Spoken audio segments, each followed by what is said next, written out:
Sorry. First of all, thanks a million for doing this. I really appreciate taking time out of your day.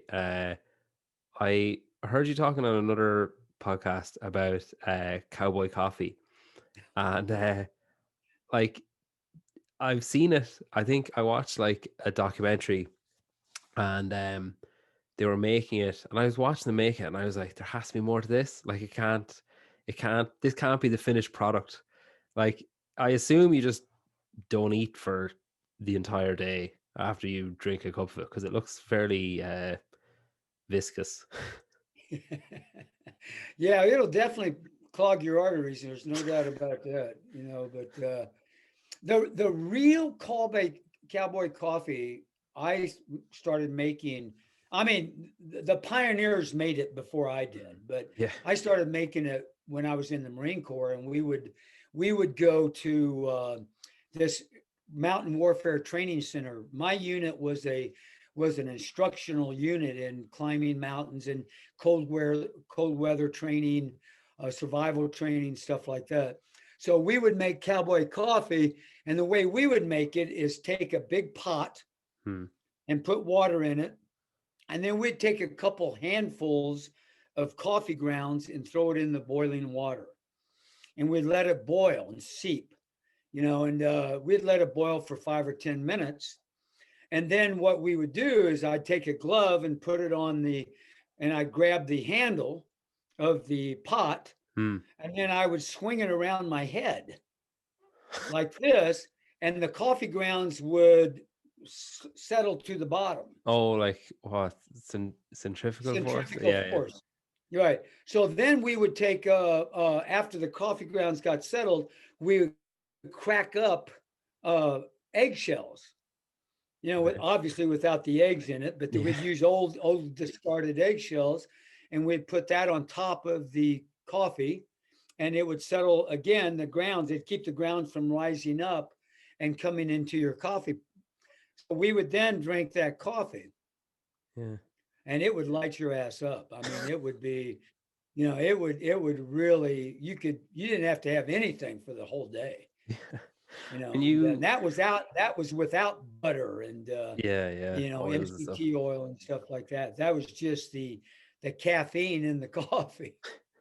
I spoke to I had a guy on here before from Cork he's big into mountaineering and like exploring and all that kind of stuff.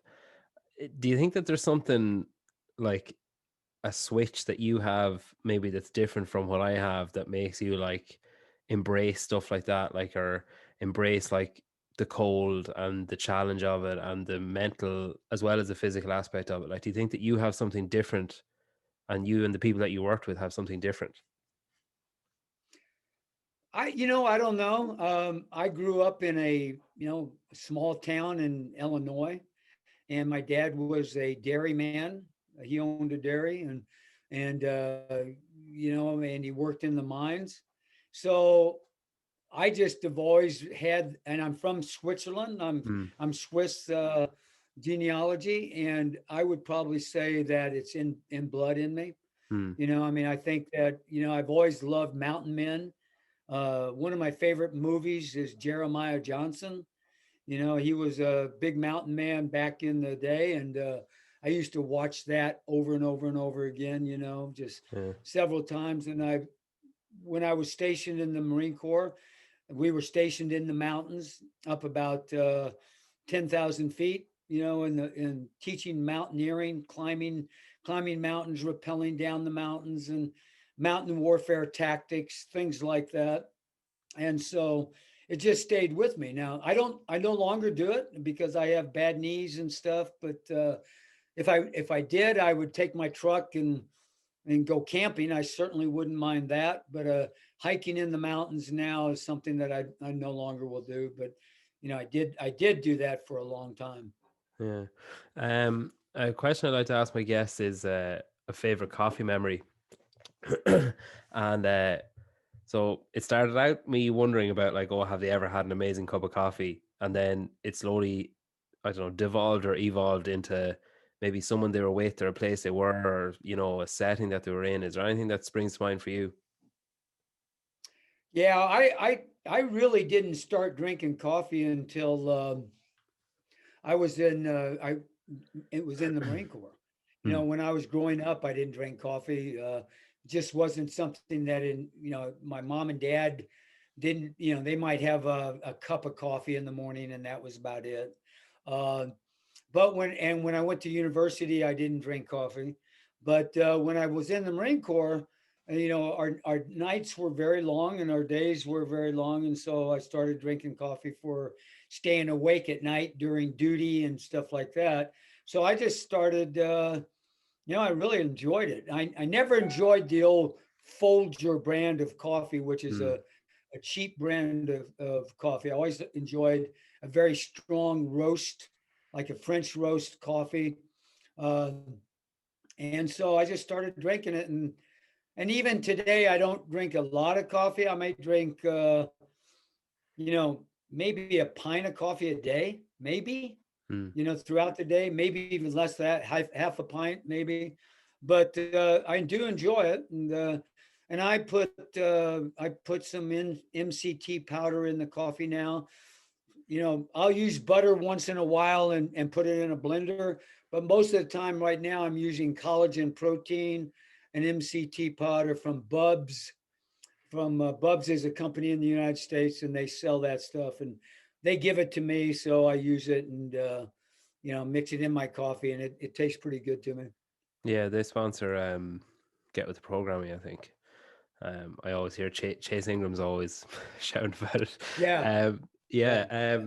Speaking of other podcasts, like I've heard you on a few, and you've done some live broadcasts as well with, commentary. Most recently, I suppose, the Rogue Invitational with Sean and Chase.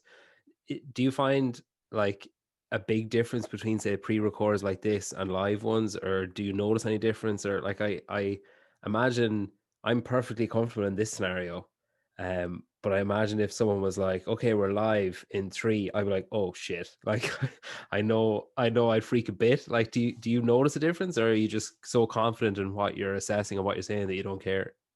Yeah, you know what? What you see is what you get. I'm 74 years of age, and I tell it like it is. If I Mm, see something that is, you know, not wrong but needs some emphasis, I call it out, and mm, and I've had a bunch of people tell me that they like that style of commentary. I don't pull any punches. It's like, I said about Chandler. There's a guy that's super strong, but his technique is really shitty. And if it hurts somebody's feelings, I'm sorry. I don't mean to hurt your feelings, but I'm just telling you the way it is, and we can correct that. So I don't want to blow sunshine up somebody's hind end. I just want to mm. tell them like it is, and what I see. It doesn't mean that it's right. It just means that this is just my philosophy, and I'm not afraid of crowds. I'm not afraid of going up and speaking in front of a large group. And now, if I had to talk about mathematics or science or something like that, which I don't know anything about, I probably would freak out. But when it comes to weightlifting and training and that sort of thing, or program designs, how to correct problems within an athlete, I have no problems talking about that at all. Mm. You've been a coach for like over 50 years, and you were a captain of the Marines, like you said. Yeah. You were a teacher, a level five weightlifting coach. Like I suppose when I was looking at those careers and lining them up, like the thing that was common to my eye, I suppose, is like leadership, and then discipline, routine, and I suppose passion as well. Do you think any of those have been maybe more important to how you developed, or have they like ebbed and flowed and all be important, or is there something I'm missing there, do you think, that links those careers together? It's funny that you asked that because people kind of ask me that question all the time. How did this happen? And um, I will tell you that as a young boy, I used to go down to the corner drugstore, and there were magazines of these muscle men. Strength and Health magazine, Muscle Development, and I was really amazed on how physically muscular these guys were. So I can remember going back to my father and telling him that I really wanted to get a weightlifting set and develop my muscles. And his philosophy was the fact that I was baling hay and shoveling coal and Yeah. shoveling manure, that hard work was more than enough for me to get big and strong. And he was afraid I would get muscle bound. So by lifting weights. So I by the fact that he wouldn't let me lift weights, I probably developed this desire to even lift more, Yeah. you know. And so when I went to university, the uh, the strength coach there wanted me to gain, 10 kilos, and said I had to lift weights to do that. So my football coach wanted me to gain that same 10 kilos. So they put me on the weightlifting program, and uh, I just went nuts. I mean, I loved it. And Olympic weightlifting back then, there was a clean and press, snatch and clean and jerk, and I gained 10 kilos and got faster. Yeah. So it just took off. And then as I became, in the weight room, I got better at football. And then after football season, I'd come in and we would train. We developed a weightlifting team at the university, and I was the coach of the weightlifting team. And we traveled all over the Midwest in the United States and competed in contests. And it just naturally flowed for me to go into coaching automatically and lifting as a lifter, competing, and then at the end, coaching. And I became very passionate about trying to develop weightlifters for competition, the Olympic Games. That's the big deal, coach somebody that, is going to go to the Olympic Games. Interestingly, I coached three people that went to the Olympics, but I coached more people that went to the Olympics than other sports because of weightlifting. Okay. Like beach volleyball, I coached three beach volleyball teams that went to the Olympics. I coached Karch Karai, who was a big Olympic volleyball player. The U.S. national volleyball team trained at my gym, and they all used the Olympic lifts to get more explosive. So it's interesting that my passion and desire to be a good Olympic weightlifter and to develop weightlifters at the Olympic level, it kind of ebbed and flowed over to other sports as well. Mm.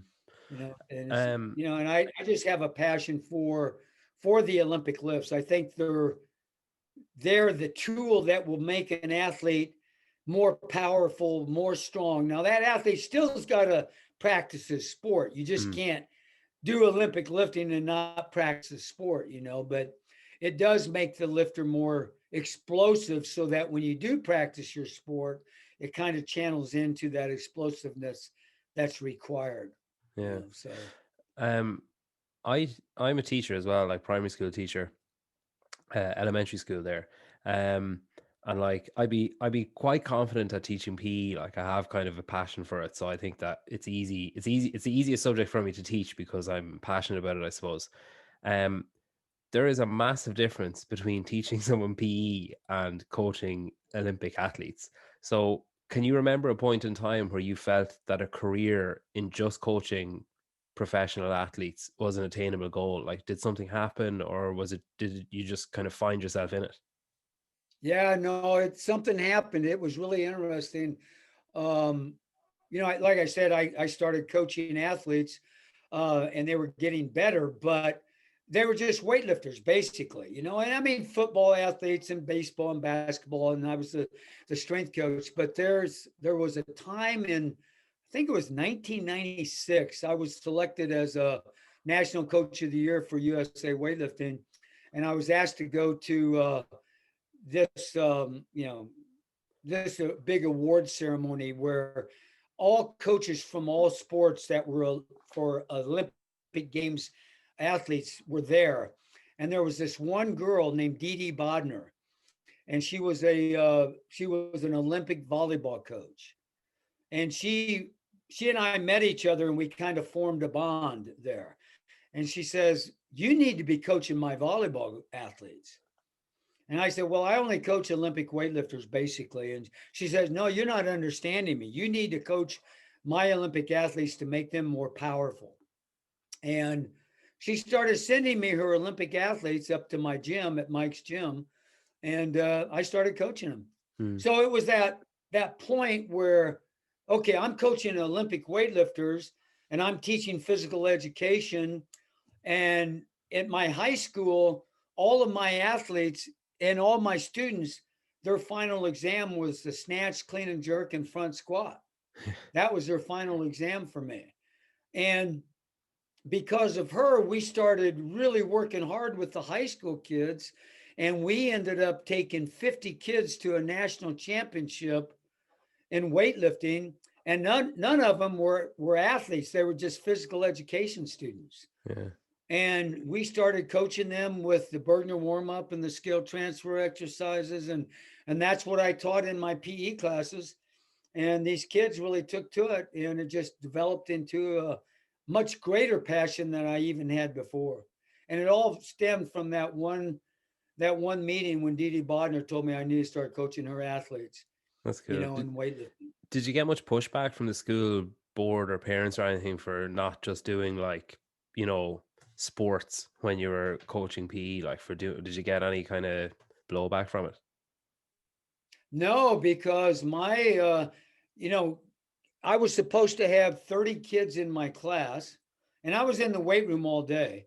And and I taught them all kinds of strength training, but my final exam was only the snatch, clean and jerk, and front squat. We did bench presses, we did squats, we did deadlifts, we did accessory exercises. I had concept 2 rowers in my weight room, Schwinn Airdynes, before anybody else had them.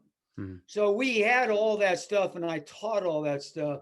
But the point is that I was supposed to have 35 kids in my class, and I had waiting list of kids trying to get into my class because I was very disciplined as a teacher, and I required my students to act and conform in a certain manner of behavior and to be safe in the weight room.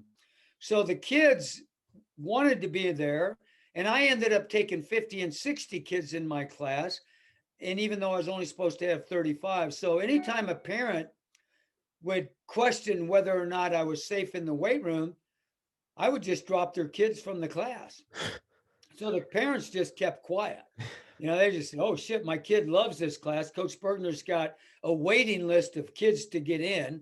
He's only supposed to have 35 in the class, but he's taken 60.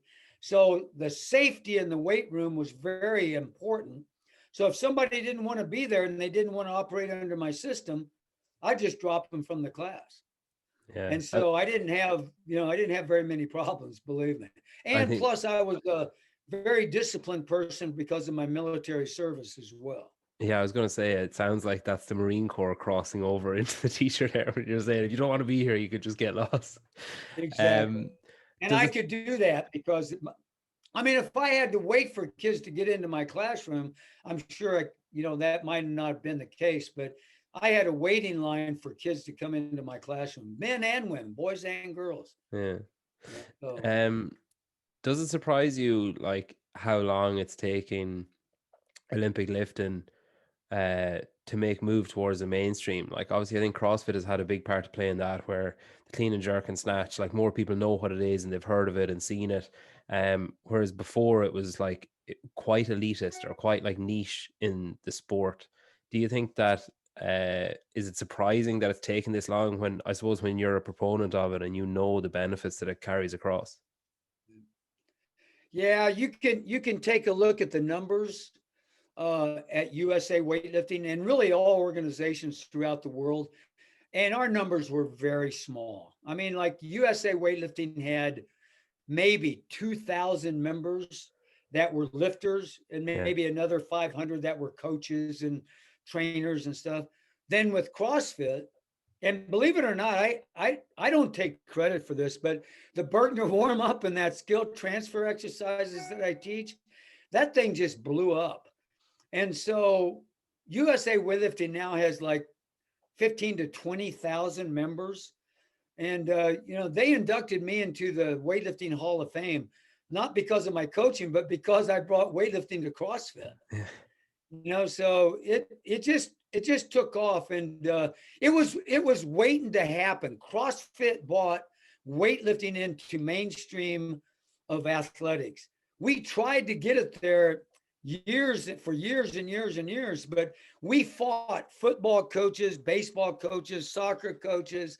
They wanted their kids to participate in weightlifting, and they certainly didn't mind me coaching the Olympic lifts, but they didn't want their athletes to participate Mm. in competitions.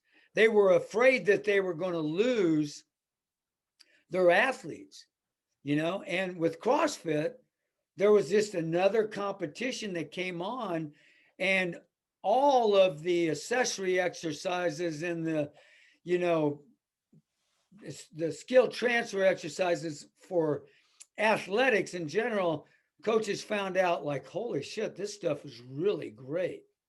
And the Olympic lifts just took off. And the other thing is in the Olympic lifts, not everybody can be a Rich Froning. Not everybody can be a Tia, right? Yeah, But there's a lot of people that can move over to weightlifting and be competitive yeah, and earn medals and have a good time going to competitions and enjoying the sport. So they can do both.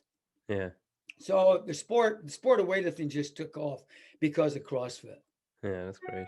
Um, I've read a few interviews with your kids, and I've heard about them like watching you compete and watching you train at home when they were like babies, basically, and tagging along to coaching workshops. And like, does it give you a sense of pride that they're following in your footsteps and that they're like taking up the mantle? Or is there ever a sense of, I know some parents get a bit funny when their kids are following in their footsteps, that they're a bit like, oh, I don't know if I want the same life for them that I had. Or are you like proud of the fact that they're involved with it? Oh, I'm very blessed. Believe me, I didn't. I couldn't have asked for a better life for me. Mm, And the other thing too is my wife and I never forced our kids to lift weights. What we forced them to do is that as they were growing up, they had to participate in something. yeah. They had to participate. And if they chose sports, and luckily they did, then they had to lift weights to protect their body from injury. But if they would have gone into marching band, I would have somehow manipulated that so that they had to lift weights so that they could be better in marching band. Or So I twirling the mean, my baton. wife was a physical education teacher as well. Yeah. So we both had the two of us working on getting them involved in sport of some kind or an activity. Man, we just used the gym that they had to participate. They had to lift weights in order to keep themselves from getting injured. Yeah. And we never forced them to compete in weightlifting. They kind of took that upon their own because my oldest son Casey, that's what he wanted to do. He wanted to compete. And Mm, so when we would go to weightlifting contests, the other kids would just say, "Well, we might as well compete too." yeah. And we're the only family in USA weightlifting history that has had four siblings participate in a national championship at the same contest. Wow. So we have my three sons competed, and my daughter competed in the national championships in Charleston, Illinois, back in 19. I think it was 19. May have been 2000, or yeah, it might have been 2000. My daughter was just 10 years old, but she qualified for the national championships. Definitely in the blood. Um, Something that a few previous guests have maybe taken time to get used to is, I suppose, the idea of their identity becoming entangled with what they do, like, and that, when they stop competing, they kind of face that question of like, geez, who am I now? Because I was like the competitor. Or if they stop coaching, like, who am I now? Because I was the coach. Or if I stop owning an affiliate, I was the owner, and like, what do I do now? Do you find that you've struggled in any way with releasing the reins a little bit, um, to your kids and the team and to maybe being less like directly involved? No, I don't. I'm fine with that. I mean, Mike's Gym, when we were a CrossFit affiliate, Mike's Gym is still a CrossFit affiliate, but we were CrossFit weightlifting Mm, and under Mike's Gym, and I owned that business, mm, with CrossFit.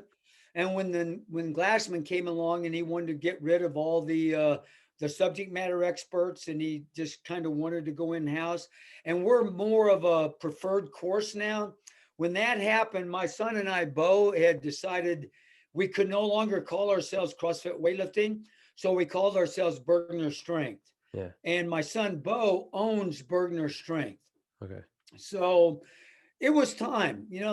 I'm 74.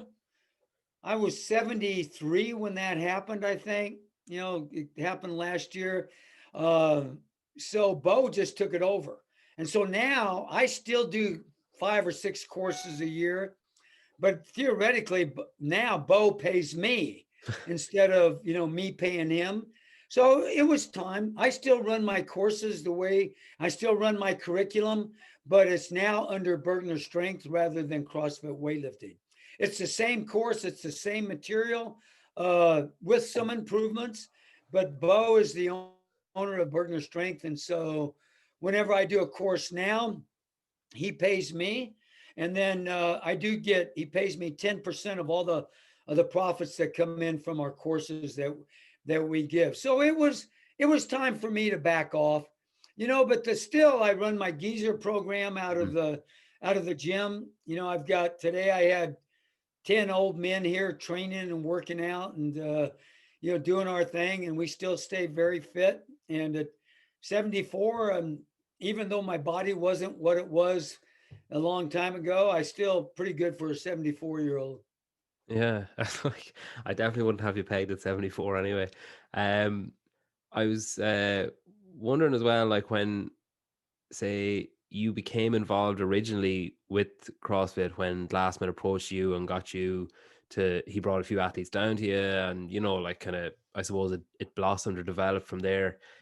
Is it like was it a tough pill to swallow then when say last year it was like, "Do you know what, we're going to change tack and we're not going to use you guys anymore, we're going to bring everything in house." Was that kind of like did that feel like two fingers almost, or is it just you accepted as a business decision? No, we knew it was going to happen. I mean, Glassman, we were blessed, and we feel that way. If it wasn't for Glassman, weightlifting wouldn't be where it was today. He brought me in at the very ground level, helped me develop my business under CrossFit weightlifting, and it was time. You know, he wanted weightlifting. He didn't want to do any weightlifting courses or anything like that. He wanted the CrossFit kids. Um, but he also had there was a revenue stream that he saw that he could have with my business. We named it Burgener Strength, we still are a preferred course of CrossFit. And so there was a monetary value of being able to be a preferred course of CrossFit. And he no longer had to schedule the courses. He no longer had to use his accounting department to pay us. We had to do that all of our own now. Mm, And then with our profits, if we wanted to maintain that integrity of a preferred course of CrossFit, we had to pay CrossFit a monetary sum to be able to hold that title. mm. So, I mean, it was a good business decision on his part. And it was a great business decision on our part as well. It really helped us. I don't think we've lost that much. Um, we've aligned ourselves with Mayhem, CrossFit Mayhem now. We have Mayhem Burgener Strength. Um, we're still doing our courses that we do, and because of the COVID, we're doing the online courses now as well. We're with Zoom. Mm. We do a Zoom with that, and we don't have the amount of coaching staff that we used to have. But the income that's brought in is done with the Burgener family now and the Burgener coaches. Even though it's less coaches, the money is about the same that we've made before. Yeah. How are you guys finding online delivering the courses online? Like was there a big adjustment period or is it just the technology really that you're finding the issue? Like it must be hard not to manipulate someone into a position or to watch two Yeah. people engage with each other. Yeah, that's the problem. The problem is that you can't have hands-on. Yeah. Now you can watch them. I mean, Zoom is a great tool because we could give them our curriculum and we could watch them and we would coach them while watching them. But it's nothing like having somebody there Yeah. moving the bar, getting your body in a certain position.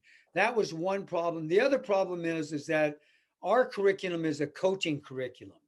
Our goals and objectives are based on teaching you how to teach, Mm. teaching you how to coach in a safe, efficient, and an effective manner. That's what we're trying to do. Our goal isn't to produce athletes. Our goal is to produce coaches that can teach their clients. Basically, is what we're doing. And if you produce an athlete, wonderful.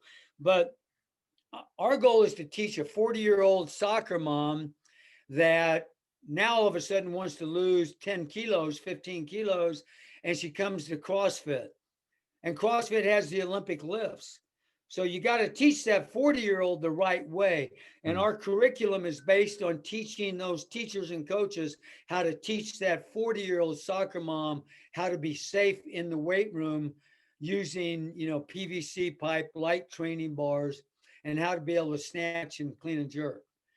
So it's been really good for us to be able to do that, and so it's been fun.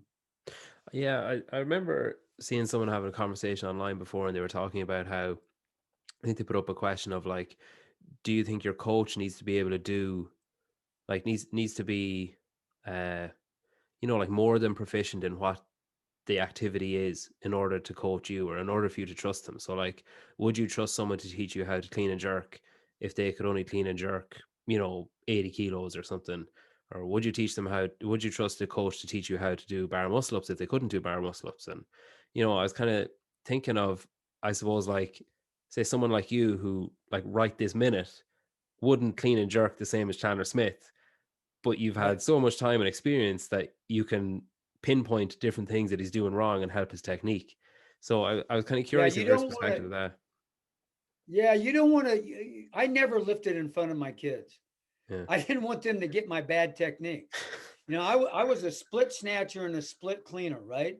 So when we would go to weightlifting contests back in the day when I was still competing, I had to split snatch and split clean. And I was to jerk, but I didn't want my kids to develop my bad habits. So Yeah.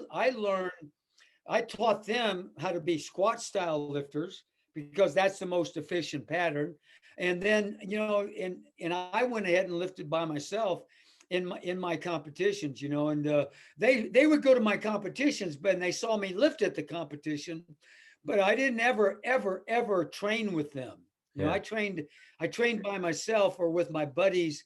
It didn't matter, what we did, but um, no, I can't do the lifts anymore. I mean, I could probably snatch a PVC pipe pretty good, but I can't go down into a low split, but I can sure teach it because I studied it, and I lifted at one time. I lifted heavy weights at one time. And so I think with me continuing studying and, watching countless hours of YouTube and going to meets and studying lifters. I think I've just developed a keen eye that I can pick something up just like that. And and I've developed a philosophy of coaching that 90% of all missed lifts are attributed to the feet, the stance, the basic development of lifting that bar through a range of motion, and how the feet are attributed and attached to the platform while you're lifting that bar through a routine. And if 90% of all missed lifts can be attributed to the feet, then the basic fundamentals of teaching are stance, grip, and positions. So you as a coach have got to study stance, grip, and positions over and over and over again, and how it relates to different body types. Yeah. Because one lifter may be, I don't know, 6'5" and another lifter might be 5'5". Their pulling patterns are going to be different, but the same fundamentals of teaching, stance, grip, and position are exactly the same. So Yeah. how I adjust the guy that's 6'5" and the guy that's 5'5" is still going to be stance, grip, and positions, but how I coach those guys are going to be are going to be entirely different. Yeah, I accept the stance grip position thing, but I think 90% of my mislifts, I think 45% of those are fear and the other 45% are shit levels of strength. I think. Yeah, but that, that becomes in because of drills. I Yeah. mean, lack of drills. I mean, that's why if you ever hear any of my stuff, I talk about doing the Burgener warm up every single day. And Hmm. it doesn't matter whether you are doing a CrossFit workout or a deadlifting, powerlifting workout. You do the Burgener warm up every single day, and you develop the skills of the Burgener warm up and the skill transfer exercises and 3 position snatches from the high hang and from mid thigh and from the ground every single day. And you would be amazed if you gave yourself a 30-day challenge of doing that and gradually building up with PVC pipe, sand filled PVC pipe, cold roll steel, gradually building up that your confidence level mentally would really, really go up. And you don't take 5 kilo jumps, you take 1 kilo jumps and you develop that confidence of getting under the bar. And if I was your coach, I would be adjusting your weightlifting program to deal with this more than anything else. I know I can get you strong. I will get you strong. I've just got to give you the confidence and drill you long and hard enough so that you no longer have that fear of getting underneath the bar. Yeah, And it's just coaching. And you have to I am going to kick your ass to get you to do it the right way. And so you and I are going to work together, and I'm going to give you that belief and that trust that you're going to trust me to get you there, and you're going to do everything I say. And if you don't do everything I say, then I'm firing your ass as an athlete. I'm not going to coach you. I remember at in I think it was a written interview you gave where you talked about your football coach in college, and you were like, "Oh, you'd run through a wall for him." I just got that feeling where I was like, "Fuck it, I'm gonna do this for 30 days. I'm gonna snatch for 30 days and see what happens." Yeah, you're. I can see Yeah. like that was a little 1 minute window into how you're such a, I don't know, like an affable and likable coach because the passion really comes across. And I think, yeah, I'll check back in with you on the 1st of January and let you know how I'm going on with my 3 position snatches. Um, Yeah. Well, just remember, seriously, Burgener warm up, skill transfer exercises. Well, first of all, let's back up. Let's go junkyard dog, right? You know what that is? The no, junkyard dog is a jumping drill. So what I have my athletes do, if you got a partner, you do the junkyard dog. You can probably Google junkyard dog and get yeah, it. But another test for you is to start out by taking your PVC pipe. So as your warm up, you're going to do a little warm up, maybe get on the bike or just getting the blood going. And then you're going to put that PVC pipe on your back, right? You're going to squat down to standard where the hips below the knees, and you're going to jump. And you're only going to jump about a millimeter off the ground, but you're going to go to full extension. You got to have that bar in full extension. So you're going to jump up and you're going to do that for 60 seconds. And you have to get 60 reps in 60 seconds, right? I Now can tell you start now out how by that's going to end. oh yeah, it's going to kick your ass. Yeah, But it's a jumping drill, right? You start out by 15 seconds and then you go to 30 seconds and then 45 seconds. You're going to get to 60 seconds. And when you get to 60 seconds, you go up a little bit and wait. Maybe a training bar and the same thing, 60 seconds, 60 reps, 60 seconds. So you do one set of that. And then immediately you give yourself about a 2 or 3 minute rest because you're going to need it. And then you sit down on the ground and you're sitting, legs are straight out. I'm on the ground and I take that PVC pipe and I press it over my head for 60 seconds. like And hold it the there. elbow's got to be locked out or it doesn't count. If I do this, it doesn't count. It's got to be locked out. Same thing with the squat. If you don't go to full extension or if you don't go deep enough, the rep doesn't count. 60 reps, 60 seconds for the press. Now you're going to get that easy. Yeah. That's going to be easy. But you do that first before every workout, and then you do the Burgener warm up and the skill transfer exercises and 3 position snatches. Only with PVC pipe. And then when you're ready, you can go up in weight, add some sand to it, and do that for 30 days. And if you don't get better after 30 days, you'll certainly be better fit and more confident because it will kick your ass. And Yeah. I will tell you this, I've never had an athlete that didn't get better after 30 days. Yeah. Okay. Not one time. I'll check back in. I'll let you know how I get on. I put up a question box on Instagram earlier on, saying that you were coming on, and like I got a ton of responses. Like 90% of them were tell him I love him, tell him he's fantastic to listen to, tell him I love his passion, like all those kind of messages. So there's a lot of love out for you out there. I want you to know that first. And then a Thank few questions that came in. I think one kind of common theme, I guess, I've tried to kind of compile them into one question rather than asking similar ones. But I suppose one was like the importance of working with a coach, because I suppose a lot of people have maybe a basic understanding of the movement patterns and, the warm up drills and stuff like that. And I suppose they're wondering is technique alone enough, or is coaching required for those progressions? Like, can you follow a standard progression, or is it more than that? Like, do you need to have eyes on, do you think? Well, I think it just depends on what your goals and objectives are. If you're an athlete that is um, desiring to be a national caliber weightlifter, then I think you need a coach. I think you definitely need that. Um, Even Matt Frazier needs a coach. Yeah. Tia needs a coach. So regardless of your level, I think it's always better to have hands on and look for little technique flaws that you might have. If you certainly don't have that availability, then I think it's important for you as an athlete to study, study, study, and to go to YouTube and to, look at people's technique and how it's broken down and to study it and then understand the basic requirements. But for me, it's always better to have a coach.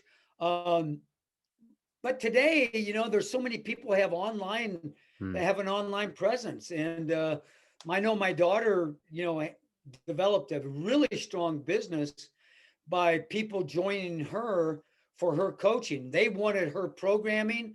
And so in her business model, she gave them, like, I think 2 hours a week of watching them on Zoom or FaceTime or Marco Polo or whatever, and coaching them through the TV. It's not as good as having somebody right there with you, but it's still better than not having a coach at all. Yeah. I've So never if you heard. have the ability to get a coach, even if it's online, and you can afford it financially, and your goals and objectives are in line with that, then I think that's the way to go. It's going to make your life a lot easier.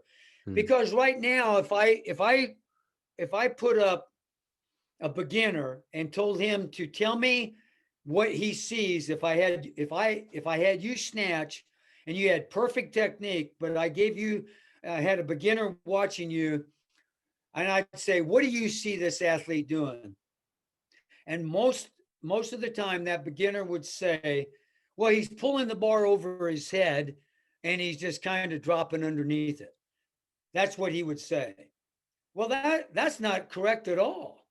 The athletes, you're driving the bar up with your legs, your feet against that platform, you're driving the bar up, you're jumping that bar up through a range of motion, creating acceleration and elevation on the barbell. And as that barbell is going up, you are now pulling your body down and around the barbell. At no time do you ever pull that barbell up.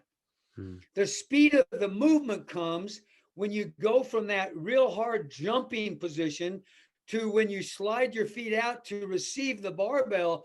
And when you're pulling that barbell at that time, the power source and the energy source leaves the platform but goes to the bar, and it allows you to speed up underneath that bar. Now, there's a lot of other things that got to take place. I've got to punch my body underneath it. But if you understand those mechanics, it's not about pulling and dropping. It's about driving, creating acceleration and elevation, and then timing it where I pull myself underneath the bar. So therefore, I have to have mobility, I have to have speed, and I have to have a shitload of strength. But I have to have it in that order: mobility, speed, and strength. So I have to have stance, grip, and positions, but I also have to have mobility, speed, and strength in order to become efficient at those positions. And I have to have those in that order.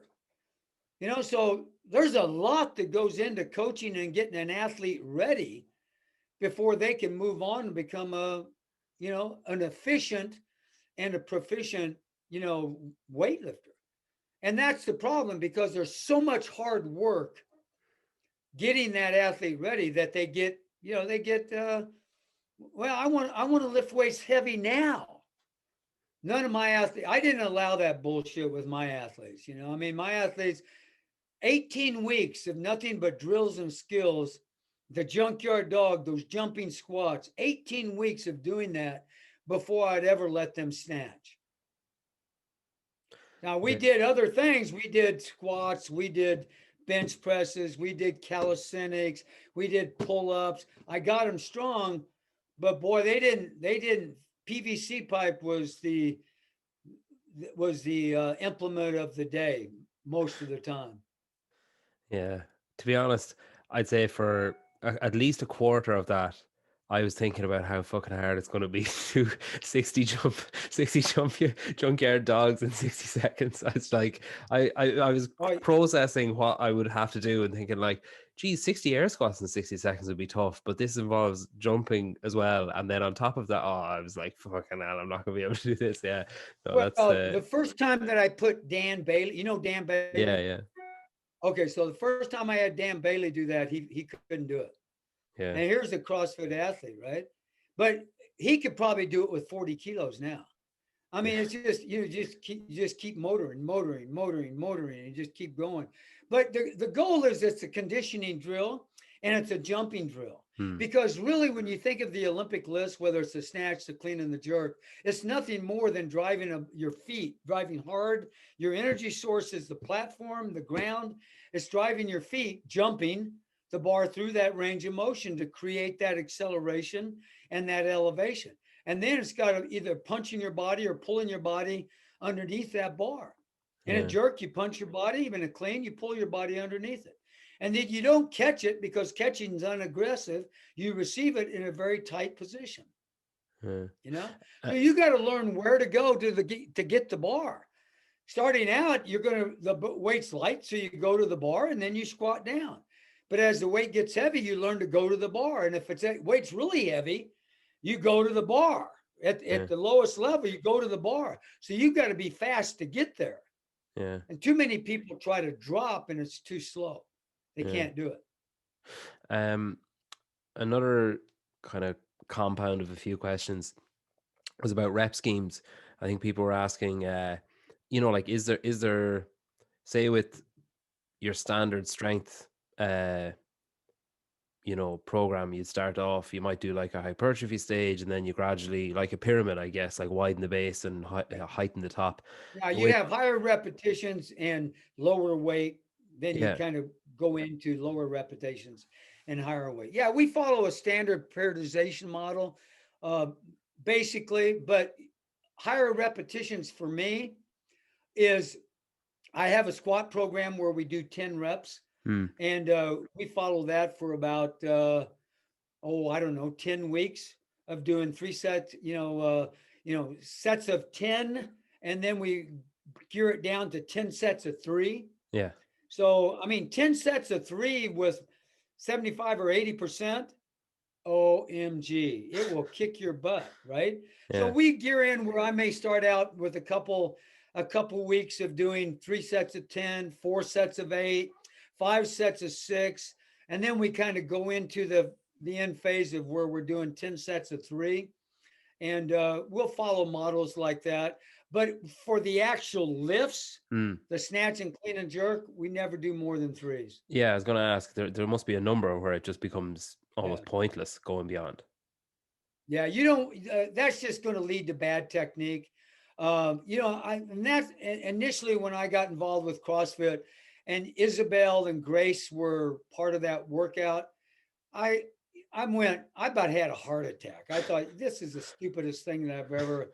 But the weight's light enough, and my daughter-in-law Natalie was a 2008 Olympian, and I mean, she first time she did Isabel, she only used 45 kilos, and it took her 7 minutes and 30 seconds to do Isabel for 30 reps, and she laid on the ground in a fetal position. She was dead. And then the next time she did it in like 3 minutes and whatever. And she finally got it down where she did it in about 90 seconds. And she had perfect technique on all of them. Yeah. The downside is then a guy like Josh Everett, who's one of my athletes, he could snatch 130 kilos beautifully.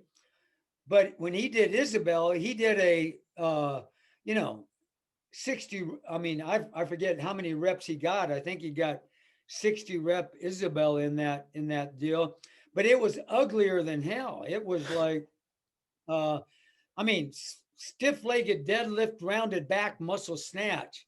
I mean, it was ugly, and but the guy was amazing. So, but I don't.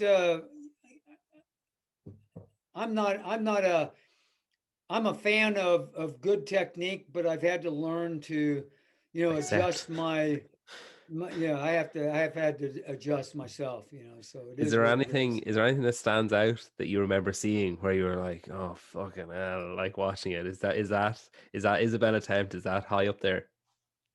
Yeah, Josh Everett's probably the worst I've ever seen.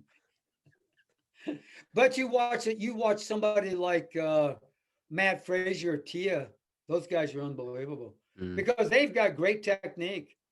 And even on those high reps, and that's something that I had to learn too. I mean, I would have never, I will never, prescribe Isabel or Grace for any of my Olympic weightlifters, Mm. but I will prescribe Isabel and Grace for athletes, right?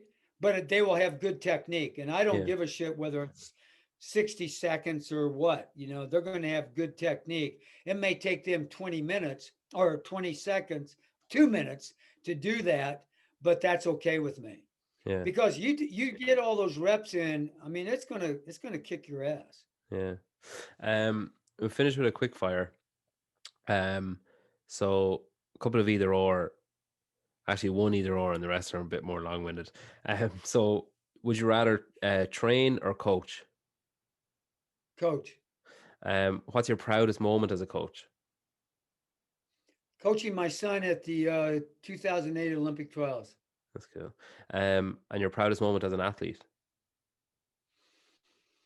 Oh, Jesus. I would say proudest moment as an athlete is playing on the 1966 national championship team at Notre Dame. Nice. Um, the most useful piece of equipment for a home gym. Racks, Okay. Um, barbell. Well, first of all, barbells and bumper plates first, yeah, right? And I'm talking about kilo bumper plates yeah, and barbells. And then the next piece of equipment that's assumed, then I would do squat racks. nice. One thing you wish every weightlifter or CrossFitter doing weightlifting would do from the very beginning. Train their lower back the right way. What do you mean by that? The I think too many athletes, they train, but they don't train that posterior chain strong enough for the right way. They do glute ham back extensions, but not back extensions. Okay. Before I can, I've got to properly learn how to squat first, obviously, but then moving up that chain to make sure that lower back needs to be like two French loaves sitting there with muscles in that, the erector spinae all the way up to the scapula and the traps in that area, because that's the muscle group, along with those quads and hamstrings and glutes, that's going to allow you to lift the most weight. Yeah. Um, I think people bypass that. yeah. Do They you try to go right into snatch and clean and jerk instead of doing all those other movement patterns first. mean like the Superman on the ground? Is that what you're talking about? No, I'm just, you know what a back extension machine is, right? Yeah, the GHD, like. A GHD, but Yeah. you go in there and you put your feet in, but your body's in an L shape. So Okay. Yeah. you're like this, right? So my feet are back here and here's my body. And all I'm going to do is back extensions. And I'm going to put the weight on the back of my shoulders. Yeah. So I'm down here, I'm holding a barbell on my shoulders and I just extend. Yeah. My legs don't bend up. I don't go back up to this position. I Yeah. just do back extensions. And the Russians used to be able to do that with like 100, 120, 30 kilos. And you take a look at those Russian lifters and their erector spinae are so massive and strong. Guys like Pisarenko, Riegert, you take a look at those back muscles and they're unbelievable. And that's because of that drill. And we used to train like that. And I think people today, when they go to the glute ham back extension, I think they take a lot of that away from it. Yeah. Right. And that's why I like Louis Simmons so much, because he's old school and he's a powerlifting coach, but he's also very smart in programming on how to get Olympic weightlifters very strong. Yeah. He can't coach him technique wise, but he knows how to get an Olympic weightlifter extremely strong. And I think that's the one thing that's missing in our area, is that we don't have that posterior chain that's strong enough right now. Cool. Um, One piece of advice you'd offer any coach that's listening now. Stick to fundamentals, basic. Stick with the basics, fundamentals, and then go up from there. Understand stance, grip, and position are the fundamentals of teaching. Understand that mobility, speed, and strength is what I need to have in order to be a great weightlifter. And I understand that mobility doesn't come overnight unless you're blessed with it. Yeah. But I need that first. So if I try to put the cart before the horse, I'm not going to move anywhere. So I want to make sure that I stick with the fundamentals of teaching, stance, grip, and position. And I want to make sure that I work my athletes to mobility. And I want to make sure that they get the proper speed they learn the speed by me teaching them the right technique. And then strength comes last because it's the easiest thing to get. Yeah. Um, Look, thanks so much. I really love this. God, I love you. I think you're a great guy. I'll send you a picture of the puddle of vomit on the ground the first time I tried the the junkyard dogs. Do it. Just do it. Just do that jumping squat. Look at, go to YouTube and see if you can, or Google Burgener or the junkyard dog. But in reality, the jumping squat through the COVID times, we found that the jumping squat is very effective and for conditioning, Yeah, but also for that athlete to understand how important that jump is while you're snatching, you're cleaning, and you're jerking. cool. Well, listen, Mike, thanks a million. Enjoy the rest of your day and best of luck in your, I guess, semi-retirement, gradually moving towards full retirement. Thanks a lot. Appreciate having me on.